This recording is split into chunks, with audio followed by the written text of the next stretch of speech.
Hello and welcome to UPSC Hindi. UP PCS mains के PYQ की batch में आपका बहुत बहुत स्वागत है। और बैच की शुरुआत में ही ये ओरिएंटेशन क्लास आपकी आगे की तैयारी को एक बहुत ही अच्छी डायरेक्शन देने वाली है। Right, this is an orientation class और आज की क्लास में मैं आपके ऊपर किसी भी तरीके की कंटेंट की बम्बार्डिंग नहीं करूंगा। आपको एक एक स्टेप बताऊंगा कि इस बैच में आपको कैसे पढ़ना है, मैं कैसे पढ़ाऊंगा, आपको इसका पूरा फायदा कैसे उठाना है, एग्जाम में आपका इससे क्या फायदा होने वाला है। राइट, एक एक स्टेप पे मैं आपसे बात करूंगा। बट क्या इंपॉर्टेंट है, आपका यहां पे बैठे रहना, एक एक चीज को ध्यान से समझना, ये इंश्योर करना कि आप अगर इस बैच का पार्ट बने हो, यूपीएससी हिंदी परिवार का हिस्सा बने हो, तो सबसे इंपॉर्टेंट बात समझनी ये जरूरी है कि पढ़ाई पे फोकस करना है, इधर उधर बातों पे जितना कम फोकस रह सके उतना ध्यान रखना है। इसलिए ये ओरिएंटेशन क्लास इसीलिए बनाई गई है कि सारी चीजें पहली क्लास में कवर हो जाएं, ओरिएंटेशन क्लास में ही कवर हो जाए, ताकि जब पढ़ाई शुरू हो, जब कंटेंट पे डिस्कशन शुरू हो, जब टॉपिक पे डिस्कशन शुरू हो, पीवाईक्यू करवाए जाए, उस समय किसी भी तरीके का इधर उधर मन भटकना या कुछ भी सोच लेना कि ये होगा या नहीं होगा, सारे डाउट्स एक जगह पे रहे, आपकी पढ़ाई एक डायरेक्शन में चलती रहे। राइट, चलिए हम शुरू करते। तो क्या हमें बताना है कि ये पीवाईक्यू बैच अगर है तो कहीं ना कहीं आप सभी को ये पता होगा कि पीवाईक्यू बैच में आपको इंफॉर्मेशन मिलेगी, डेटा तो मिलेगा ही मिलेगा, फैक्ट्स तो पता लगेंगे ही लगेंगे, आंसर राइटिंग अप्रोच भी समझ में आएगी। राइट, ये सारी चीजें आपको पता है। बट मैं कैसे पढ़ाऊंगा, आप कैसे पढ़ोगे, इस पे बात करते हैं, जो समझना बहुत जरूरी है। आपको पता है कि GS2 और GS3 पूरा मैं पढ़ाने वाला हूं। GS2 में क्या क्या है, पॉलिटी, ध्यान से इधर देखो, hello, polity, governance, IR, social justice, जो कि GS2 का पार्ट है, पूरा मैं कवर करने वाला हूं। Economy, environment, science and technology, disaster management, internal security और एग्रीकल्चर, ये 6 सब्जेक्ट्स जो कि GS3 का पार्ट है, ये सारे मैं कवर करने वाला हूं। यानी पूरी GS2 और पूरी GS3 पीवाईक्यू बैच की मैं कवर कराऊंगा। GS2 में जितने भी पीवाईक्यू आए हैं 2018 से लेकर 2024 तक, हेलो, ईयर ध्यान कर लें, 2018 से लेकर 2024 तक, और GS3 में 2018 से लेकर 2024 तक जितने भी पीवाईक्यू आए हैं, सारे पीवाईक्यू 1 बाय 1 मैं कवर करूंगा आपके लिए। क्लियर, ऐसे ही GS1 के लिए पल्लव सर है या सत्या सर है, GS4 है, GS5 है, GS6 है, सभी कवर किए जाएंगे। GS2 एंड GS3 मैं आपके लिए कर रहा हूं। क्लियर, नाउ क्या सर आपके मन में डाउट होगा कि सर GS2 में तो सब्जेक्ट है polity, governance, IR, social justice, क्या सभी के 2018 से लेकर 2024 तक के पीवाईक्यू आप करवाओगे? बिल्कुल, गवर्नेंस के भी होंगे, IR के भी 6 साल के पीवाईक्यू हैं और सोशल जस्टिस के भी 6 साल के पीवाईक्यू कराए जाएंगे। क्लियर हुआ है क्या ये पॉइंट? क्लियर, हेलो, समझ आया? बाद में कोई डाउट तो नहीं होगा इस चीज को लेकर। नाउ सेकंड पॉइंट, यहां पे इकोनॉमी है, इन्वायरमेंट है, इंटरनल सिक्योरिटी है, साइंस एंड टेक्नोलॉजी है, डिजास्टर मैनेजमेंट है और एग्रीकल्चर है। क्या सभी के 6 साल के पीवाईक्यू होंगे? बिल्कुल होंगे। सभी के 6 साल के PYQ 1 by 1 with answer, with data, with fact, with introduction, with conclusion, with template मैं कवर कराऊंगा आपके लिए। क्लियर, बहुत से लोगों को नहीं पता होगा कि टेम्पलेट क्या है, अभी सारी चीजें मैं आगे क्लियर करूंगा, डोंट वरी। क्या ये चीज समझ आई कि GS2 GS3 मैं कराऊंगा, बाकी और subjects GS1 GS4 GS5 GS6 भी करवाए जाएंगे। पल्लव सर है, सत्या सर है और भी सिलेक्टेड जिनको बहुत एक्सपीरियंस है, पढ़ाएंगे आप। क्लियर, नाउ ये एक छोटी सी डिस्कशन था कि हाँ ये चीजें होंगी, सारे पीवाईक्यू होंगे ना। अब मैं पढ़ाऊंगा कैसे वो समझना जरूरी है, और आप कैसे पढ़ोगे वो उससे भी ज्यादा समझना जरूरी है। राइट, आओ देखते हैं कि मैं आपको इसमें सारी चीजें करवाऊंगा कैसे। मोस्ट इंपॉर्टेंट पार्ट है, प्लीज ध्यान से समझना। अगर मैं इस लाइन को समझूं कि पीवाईक्यू बैच यहां से स्टार्ट हो रहा है और यहां पे पीवाईक्यू बैच एंड होगा, एंड होने का मतलब है कि कह सकते हैं कि पीवाईक्यू बैच का सारा क्वेश्चन यहां पे कंप्लीट होगा। चलो मैंने लिख दिया कि यहां पे पीवाईक्यू बैच का सारे क्वेश्चंस कंप्लीट हो रहे हैं। क्लियर, अब समझना जरूरी है आपके लिए कुछ पॉइंट्स। सेक्शंस में डिवाइड करते हैं, पहला सेक्शन, दूसरा सेक्शन, तीसरा सेक्शन, यानी बन तो गए 4। आओ देखते हैं। एक में आपको पीवाईक्यू की रीडिंग कराई गई, पीवाईक्यू रीडिंग कह लो या पीवाईक्यू प्रैक्टिस कह लो, जो कहना है आप कह सकते हो। Clear? This is a first part of the, आप किसी भी सब्जेक्ट की बात कर लो, जब भी मैं कोई भी सब्जेक्ट स्टार्ट करूंगा उसका पहला पार्ट यही होगा कि मैं आपको पीवाईक्यू की प्रैक्टिस करवाऊंगा। लेकिन उसके पार्ट के अंदर भी बहुत सारी चीजें हैं। क्या क्या है वो मैं अब दिखाता हूं आपको। जैसे हम पीवाईक्यू बैच की प्रैक्टिस स्टार्ट करेंगे, this is a first part. For example मैंने एक सब्जेक्ट लिया डिजास्टर मैनेजमेंट, कोई भी सब्जेक्ट आप सोच लो, कोई भी सब्जेक्ट जब भी स्टार्ट होगा तो आपकी प्रैक्टिस होगी। उस प्रैक्टिस में क्या क्या इंक्लूड होता है वो समझना जरूरी है। जब भी हम प्रैक्टिस करेंगे तो कहीं ना कहीं पीवाईक्यू की एनालिसिस तो होगी ही होगी, पीवाईक्यू की एनालिसिस होगी। एनालिसिस के साथ साथ आपको यह भी पता लगेगा कि जो टॉप पीवाईक्यू है वो किस टॉपिक का है। क्लियर? आपको यह पता लगेगा वो किस टॉपिक का है, टॉपिक के सब टॉपिक्स आपको पता लगेंगे। अब जब आपको टॉपिक पता लग गया, जब आपको सब टॉपिक पता लग गया, अब आपके लिए एक चीज इजी हो जाएगी। एनालिसिस हो गई है, टॉपिक पता लग गया है, सब टॉपिक पता लग गया है। यहीं पे मैं नहीं रुकूंगा, एक स्टेप आगे ले चलूंगा आपको। किसी भी टॉपिक का सब टॉपिक जानने के बाद हमें यह पता होना चाहिए कि वो सब टॉपिक या टॉपिक किन किन लिंकेजेस के साथ सवाल बनाएगा। यानी कि हम आपको लिंकेजेस भी बताएंगे, पॉसिबल लिंकेजेस।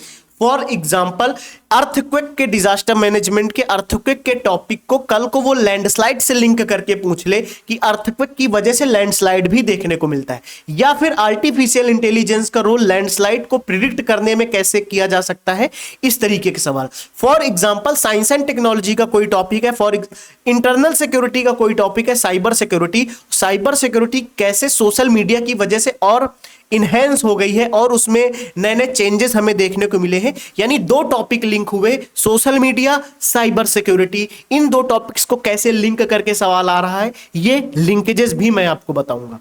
क्लियर? यानी पीवाईक्यू की रीडिंग की शुरुआत में ही आपकी पहले पीवाईक्यू की एनालिसिस की गई, फिर आपको उसका टॉपिक बताया गया, फिर उसके सब टॉपिक्स, माइक्रो टॉपिक्स बताए गए, फिर ये लिंकेजेस बताया गया कि वो सवाल किन किन लिंकेजेस के साथ इन फ्यूचर में पूछा जा सकता है। ये चीज क्लियर हुई? नाउ ये हुआ the first part of the subject. ठीक है, अब इसके बाद हम किस में आएंगे? इसी में, यानी पीवाईक्यू रीडिंग और प्रैक्टिस में एक स्टेप और है। क्या है वो मैं और आपको दिखाता हूं, जो इससे भी डिटेल में है। आओ समझते हैं क्या है। जैसे टॉपिक है, अब वो टॉपिक किस सेक्शन के अंदर में आता है। जैसे फॉर एग्जाम्पल मैं आपको दिखा देता हूं, सीधे दिखा ही देते हैं हम आपको। जैसे फॉर एग्जाम्पल एक डिजास्टर मैनेजमेंट का एक सेक्शन है।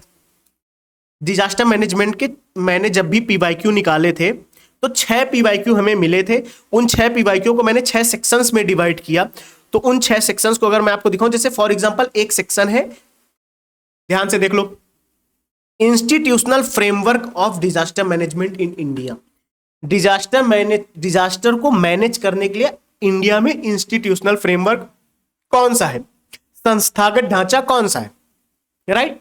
सोचो यार, भूकंप आ रहा है, कोई भी डिजास्टर हो रहा है, उसको हम कैसे मैनेज करेंगे? या तो हम नेशनल लेवल पे मैनेज करेंगे, या डिस्ट्रिक्ट लेवल पे मैनेज करेंगे, या स्टेट लेवल पे मैनेज करेंगे। तो वही चीज है, या तो हम नेशनल डिजास्टर मैनेजमेंट देखें, या स्टेट डिजास्टर मैनेजमेंट देखें, या डिस्ट्रिक्ट डिजास्टर मैनेजमेंट देखें। यानी इनकी गाइडलाइंस हमें समझना जरूरी है, राइट? तो पहला क्वेश्चन इस सेक्शन के अंडर में आया था। कभी कभी क्या होता है, किसी एक ही सेक्शन के अंदर कई सारे क्वेश्चंस होते हैं। जैसे हमने आपको इंटरनल सिक्योरिटी में दिखाया था। अगर आप एक मिनट देखो तो मैं आपको दिखा ही देता हूं, डोंट वरी बच्चा पार्टी। आप जैसे इंटरनल सिक्योरिटी का देखो क्या दिखा रहा है यहाँ पे, एक मैंने सेक्शन दिखाया आपको। जैसे एक सेक्शन, यहाँ पे कई सारे सेक्शन है, ठीक है। आप उसमें से मैंने एक सेक्शन दिखाया आपको साइबर सिक्योरिटी, राइट? अब साइबर सिक्योरिटी में आप देखो एक ही सेक्शन के अंदर बहुत सारे सवाल है, लेकिन साइबर सिक्योरिटी में उसने कई सवाल पूछे। जैसे सोशल मीडिया पे एक सवाल पूछा, फिर से रोल ऑफ मीडिया पे पूछा, फिर साइबर डोम पे पूछा, फिर साइबर क्राइम्स पे पूछा, फिर role of science and technology in national security, यानी राष्ट्रीय सुरक्षा में साइंस एंड टेक्नोलॉजी का क्या रोल है, फिर साइबर क्राइम्स पे सवाल पूछा। यानी एक ही सेक्शन के अंदर कई सारे सवाल होंगे। ये समझना जरूरी था आपके लिए, राइट। अब मैं आपको दिखाता हूं कि मैं आपको बताना क्या चाहता हूं कि जैसे एक ही टॉपिक जो होगा, किसी भी क्वेश्चन का कोई भी टॉपिक होगा वो किसी सेक्शन के अंडर में होगा, तो कहीं ना कहीं अगर हम इस सेक्शन का एक टेम्पलेट जान लें, इस सेक्शन का एक टेम्पलेट इन द सेंस कि इस सेक्शन में जितने भी सवाल हैं और इन फ्यूचर जितने भी सवाल आएंगे उनका एक टेम्पलेट रेडी हो हमारे पास। टेम्पलेट इन द सेंस कि उसका कोई भी सवाल, फॉर एग्जांपल अगर वो रीजन जानना हो, उनका सॉल्यूशन जानना हो, गवर्नमेंट का रोल क्या है, पब्लिक प्राइवेट पार्टनरशिप का क्या रोल है, और जो भी पॉइंट्स हो सकते हैं, अब वो मैं टेम्पलेट जब मैं आपको दिखाऊंगा तब इजीली समझ में आओगे। जैसे मैं दिखाता हूं, एग्जांपल से समझते हैं हर चीज को। फॉर एग्जाम्पल आपदा प्रबंधन का संस्थागत ढांचा की बात की गई, राइट। अगर इंस्टीट्यूशनल फ्रेमवर्क की बात की जा रही है डिजास्टर मैनेजमेंट की, तो हमारे पास एक फ्रेमवर्क होना चाहिए, एक टेम्पलेट होना चाहिए कि कोई भी सवाल है, कल को एनडीएमए पे सवाल है तो हमारे पास फ्रेमवर्क रेडी है, डीडीएमए पे सवाल है तो हमारे पास फ्रेमवर्क रेडी है, एसडीएमए पे सवाल है तो हमारे पास फ्रेमवर्क रेडी है, किसी भी गाइडलाइन पे सवाल है हमारे पास फ्रेमवर्क रेडी है, या किसी भी तरीके के इंस्टीट्यूशनल फ्रेमवर्क पे सवाल आ रहा है हमारे पास ऑलरेडी फ्रेमवर्क रेडी है, सिर्फ कुछ पॉइंट्स चेंज हो जाएंगे, आंसर हमारा बना बनाया रेडी है, ऑलरेडी फिक्स है, बस प्रैक्टिस और इसको परफेक्ट बनाएगी। जैसे फॉर एग्जांपल अगर हम नेशनल डिजास्टर मैनेजमेंट की बात करें और नेशनल डिजास्टर मैनेजमेंट में अगर हम इंस्टीट्यूशनल फ्रेमवर्क की बात करें तो उसका एक टेम्पलेट मैंने ऑलरेडी आपको दिखाया भी था, फिर से अब डीप में दिखाते हैं हम आपको। किसी भी फ्रेमवर्क का हम एक विधिक आधार जान लें, अगर यानी किसी भी फ्रेमवर्क का अगर हम लीगल फ्रेमवर्क जान लें, इंस्टीट्यूशन का लीगल फ्रेमवर्क जान लें। अब इंस्टीट्यूशन में बहुत सारी हैं, नेशनल लेवल पे इंस्टीट्यूशंस हैं, स्टेट लेवल पे इंस्टीट्यूशंस हैं और डिस्ट्रिक्ट लेवल पे इंस्टीट्यूशंस हैं, राइट। अगर हमें यह पता लग जाए इंस्टीट्यूशनल फ्रेमवर्क सेक्शन कौन सा है, इंस्टीट्यूशनल फ्रेमवर्क, इंस्टीट्यूशन कौन कौन से हो सकते हैं, नेशनल लेवल पे हो सकता है, स्टेट लेवल पे हो सकता है, डिस्ट्रिक्ट लेवल पे हो सकता है। सेम वही कॉन्टेक्स्ट है कि एक नेशनल लेवल है, स्टेट लेवल है, डिस्ट्रिक्ट लेवल है और किसी भी लेवल हो उसका हमारे पास एक लीगल फ्रेमवर्क भी है। जैसे फॉर एग्जांपल कौन सी धाराएं हैं राष्ट्रीय लेवल पे, राज्य लेवल पे और जिला लेवल पे, और क्या अधिनियम है, सारी चीजें ये हम पढ़ते हैं बाद में पूरी। तो सब्जेक्ट, ये तो हम सब्जेक्ट का आपको बता रहे हैं हर चीज, ये चीज समझ आई। अब उस इंस्टीट्यूशन का फाइनेंशियल मैकेनिज्म क्या है ये आपको पता लग जाए, उसी इंस्टीट्यूशन का अगर पॉलिसी प्लानिंग डॉक्यूमेंट आपको पता लग जाए, उसी इंस्टीट्यूशन का अगर आप सपोर्टिंग इंस्टीट्यूशन जान लो कि उस इंस्टीट्यूशन की सहायक संस्थाएं कौन कौन सी हैं, उसी इंस्टीट्यूशन का आप कोऑर्डिनेशन एंड कन्वर्जेंस समझ लो, पारस्परिक सहयोग कहां कहां से हो रहा है, और प्रेजेंट कॉन्टेक्स्ट में इमर्जिंग ट्रेंड कौन सा है ये पता लग जाए, और एग्जाम के लिंकेजेस वो अलग पॉइंट है, बाद में डिस्कस करेंगे। अब आप सोचो अगर आपसे एनडीएमए की ही वो बात करें तो एनडीएमए पे आपके पास सारे पॉइंट्स रेडी हो, डीडीएमए पे आपके पास सारे पॉइंट्स रेडी हो, स्टेट पे आपके सारे पॉइंट्स छोटे छोटे दो दो पॉइंट्स, कॉपियां तो भरनी ही नहीं है, दो दो तीन तीन पॉइंट्स रेडी हो बस। आपका आप नेशनल लेवल पे कितने पॉइंट्स रेडी हो गए, 9-10, डीडीएमए पे कितने पॉइंट्स रेडी हो गए, 9-10, एसडीएमए पे कितने पॉइंट्स रेडी हो गए, 9-10। यानी कि ये है टेम्पलेट, यानी एक टेम्पलेट आपका रेडी हो गया। अब किसी भी तरीके का सवाल है इंस्टीट्यूशनल फ्रेमवर्क पे, ये टेम्पलेट रेडी है, आप लिख के चले आओ। तो ये एक इसी जो ये मैंने आपको बताया ना कि जो पीवाईक्यू बैच चलेगा, उस पीवाईक्यू बैच में एक सेक्शन मैंने बनाया है अपने समझने के लिए और आपको समझाने के लिए कि एक पहले पार्ट में हम क्या करेंगे, तो ये सारी चीज करेंगे, पीवाईक्यू एनालाइज करेंगे, उसका टॉपिक जानेंगे, टॉपिक का माइक्रो टॉपिक देखेंगे, सब टॉपिक देखेंगे, उसके बाद सब टॉपिक्स में कौन कौन से लिंकेजेस बन सकते हैं वो समझेंगे। फिर मैं आपको बताऊंगा कि उस टॉपिक जो टॉपिक है वो किस सेक्शन के अंडर में है, उस सेक्शन का टेम्पलेट क्या है वो भी मैं आपको बताऊंगा। क्या यहां से ये चीज समझ आई? एक पहले सेक्शन में मैं पहले पार्ट में इतनी सारी चीजें रखूंगा जो आपको समझाने के लिए होंगी। क्या ये चीज समझ आई? पहले पार्ट में इतनी सारी चीजें मैं रखूंगा, क्या ये आपको समझ में आया? आ गया तो मैं अब एक स्टेप आगे चलता हूं। फिर इसी बैच का जो सेकेंड पार्ट, इसी बैच में किसी भी क्लास का जो सेकेंड पार्ट होगा वो कैसा होगा? ये किसी भी बैच की क्लास है, उस बैच की क्लास में अगर मैं बात करूं तो पहला पार्ट ये हुआ, सेकेंड पार्ट क्या है? जो पीवाईक्यू डिस्कस हो रहा होगा, अब उस पीवाईक्यू की यहां पे पूरी कंप्लीट रीडिंग होगी। Complete reading in the sense अब हम लोग टेम्पलेट के अंदर के सारे पॉइंट रीड करेंगे, उसको अंडरस्टैंड करेंगे, उसको अंडरस्टैंड करेंगे किस पर्सपेक्टिव में, ध्यान रहे उस पीवाईक्यू के पर्सपेक्टिव में अंडरस्टैंड करने का प्रयास करेंगे। ठीक है। और साथ में ये भी समझेंगे कि जो एक्स्ट्रा टॉपिक्स है जो नहीं कराए जा सकते हैं पीवाईक्यू बैच में, पीवाईक्यू बैच में वो अगर मैं करा दूंगा तो फुल बैच हो जाएगा। फिर तो एक ही सब्जेक्ट पता लगा 10-12 दिन चल रहा है, 15 दिन चल रहा है, परेशान हो जाओगे आप, है ना। किसी में कम पीवाईक्यू फिर भी वो सब्जेक्ट लंबा चला गया, परेशान होंगे आप भी, क्योंकि पीवाईक्यू के बेस पे आप यहाँ पे आए हो तो आपकी भी एक नीड है, राइट।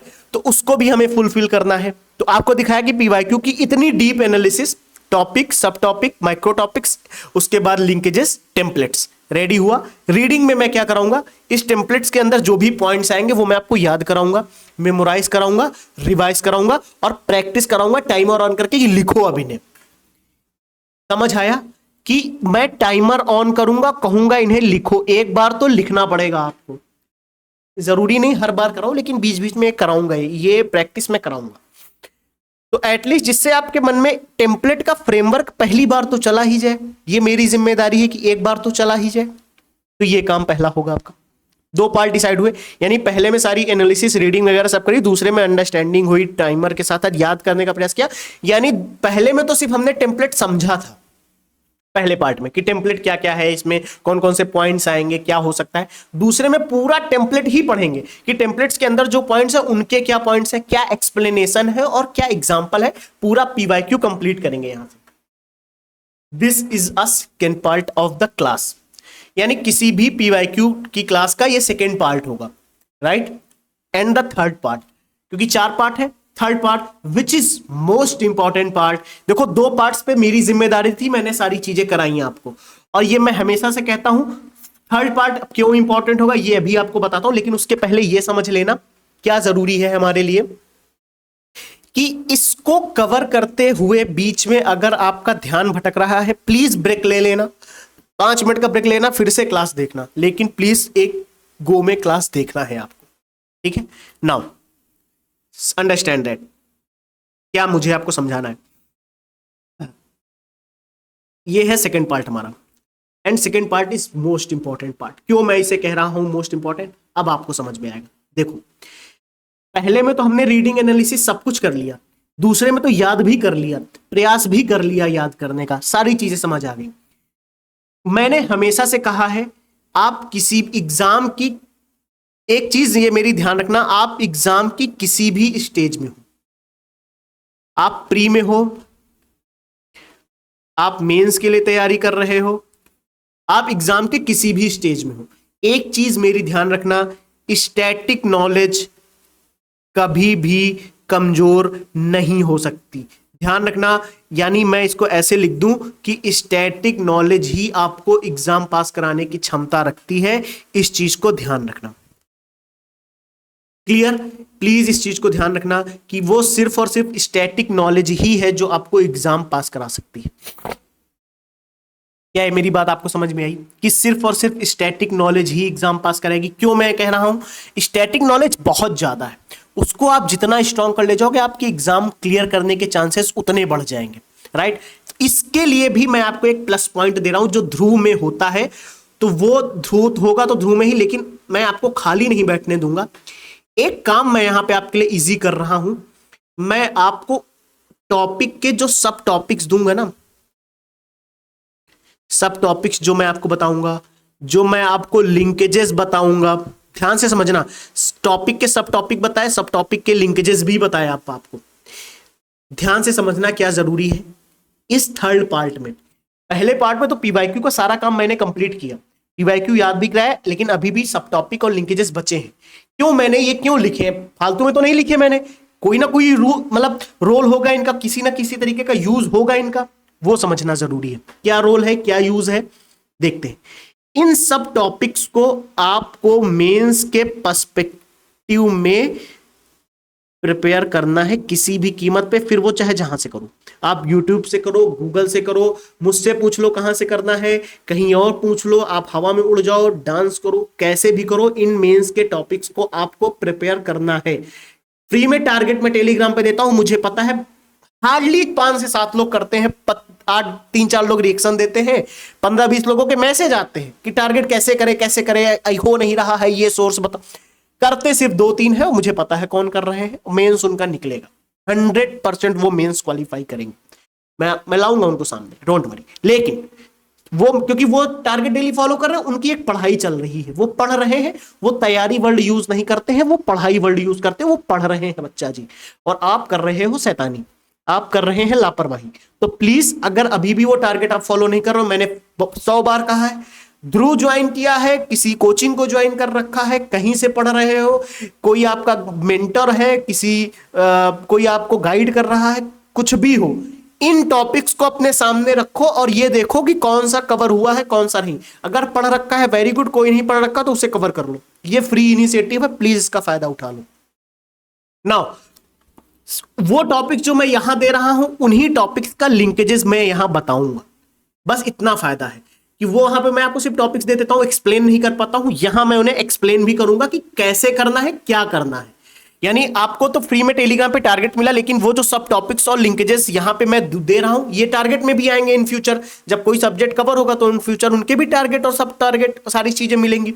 एक्सप्लेन नहीं कर पाऊंगा ना, लिख के क्या ही एक्सप्लेन करूंगा, मैं यहां पे एक्सप्लेन करके आपको दूंगा कि जब भी टॉपिक सब टॉपिक होगा उसको एक्सप्लेन कर दूंगा, कैसे पढ़ना है इस टॉपिक को और इस टॉपिक में कितना पढ़ना है, क्या समझ लेना है। और जब मेंस के लिए प्रिपेयर कर रहे हो तो उसके लिए आपके नोट्स कैसे रेडी हो, खास तौर पे इस टॉपिक के सब टॉपिक के लिंकेजेस के। ये नहीं पता लगा एकदम भर भर के नोट्स, इतने बल्कि नोट्स बना दिए, कोई फायदा नहीं। चैट जीपीटी में डाल दोगे इतना सारा भर के देता है।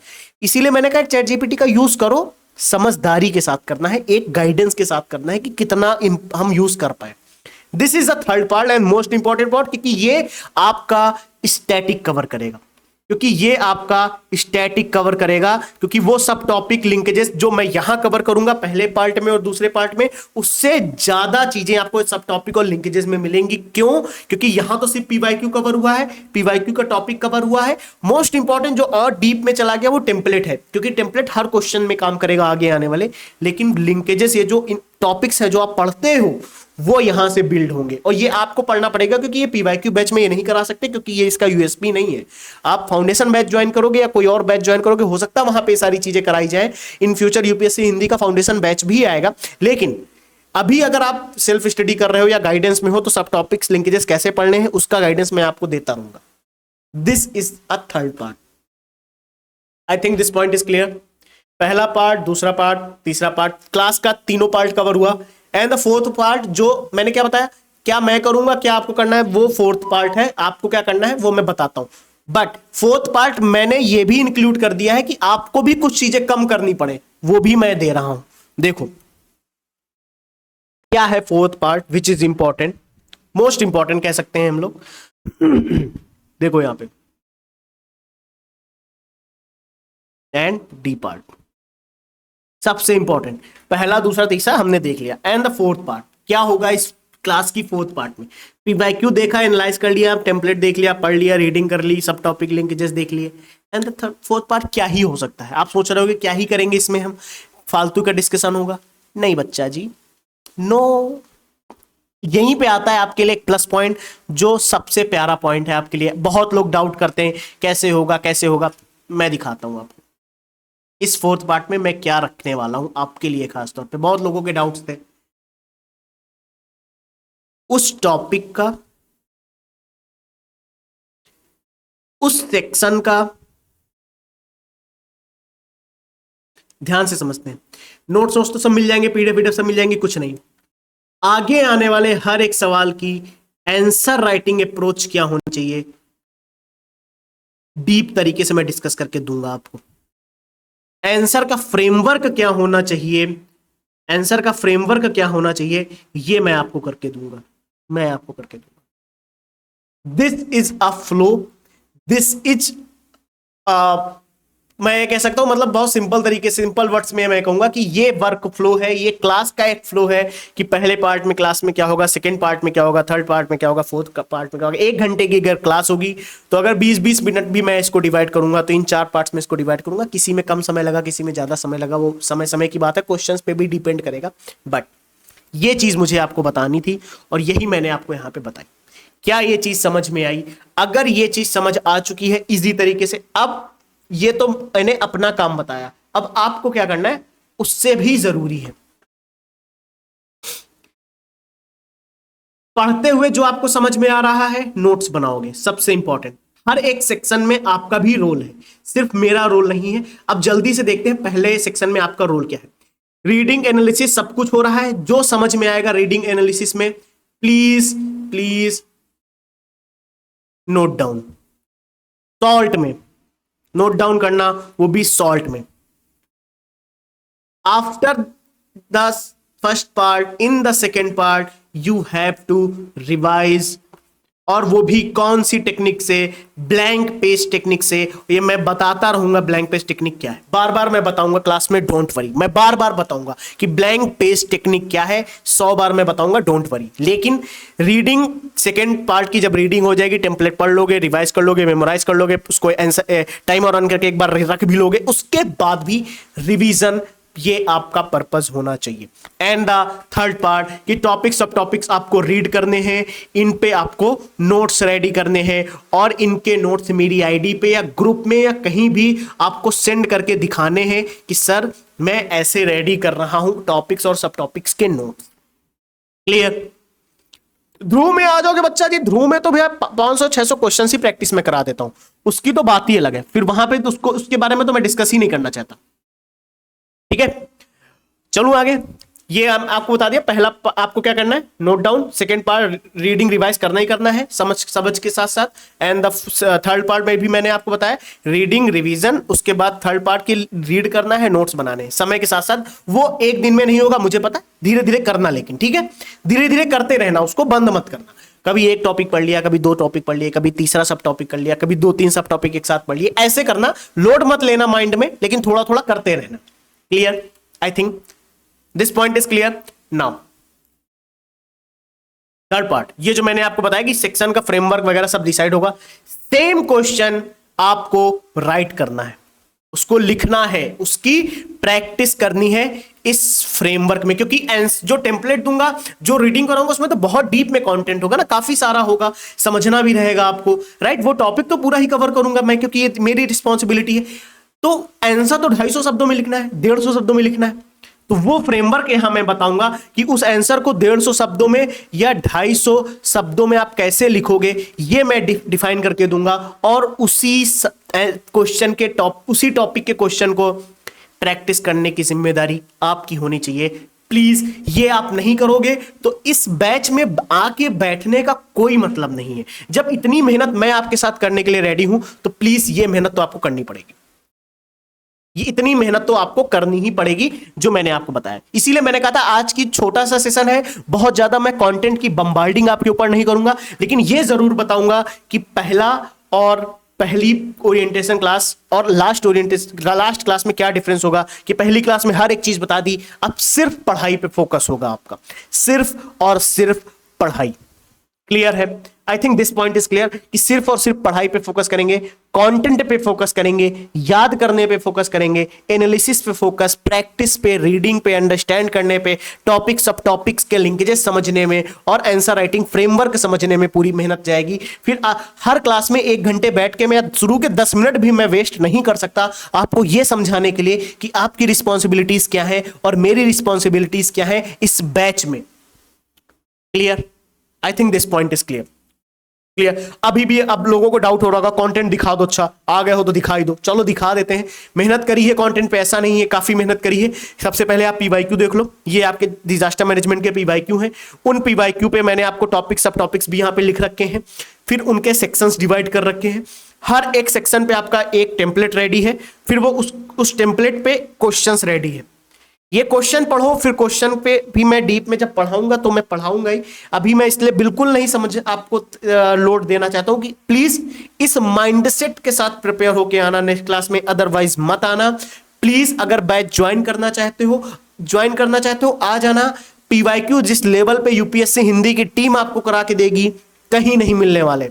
That is my responsibility and that is my promise to you कि जिस लेवल पे पीवाईक्यू का एनालिसिस, पीवाईक्यू की रीडिंग और पीवाईक्यू की प्रैक्टिस जिस लेवल पे मैं आपको करा के दूंगा, यूपीएससी हिंदी की टीम आपको करा के देगी, कहीं भी अवेलेबल नहीं होने वाला है।